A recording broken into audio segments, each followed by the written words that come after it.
ಹೃದಯವು ಬೆಳಗಲು ಬದುಕದು ಮಿನುಗಲು ಸತಿ ಮನಸೊಂದೇ ಜ್ಯೋತಿ. ಕರೆದರೆ ಚೈತ್ರವ ನೆನೆದರೆ ಸ್ವರ್ಗವ ಪಡೆಯಲು ಸತಿಯೇ ಸ್ಫೂರ್ತಿ. ಪತಿಯೇ ದೈವವು ಎನ್ನುವ ಜೀವವು, 7 ಹೆಜ್ಜೆಗಳ ತ್ಯಾಗ ಪ್ರೀತಿಗಳ ಮೆರೆಯುವ ಸತಿಮಣಿ ದೇವತೆಗೆ ಸಮ. ಸುಮತಿ ಸುಮತಿ ಶ್ರೀಮತಿ 6 ಗುಣಗಳೇ ನಿನಗಾರತಿ. ಮನಕ್ಕೆ ಕೊಡತಿ ಮನೆಗೆ ಗರತಿ. ಕಾರ್ಯೇಷು ದಾಸಿ ಕರಣೇಷು ಮಂತ್ರಿ.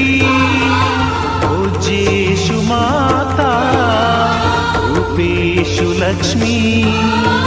ಕ್ಷಮಯಾ ಧರಿತ್ರಿ ಶಯನೇಷು ರಂಭಾ.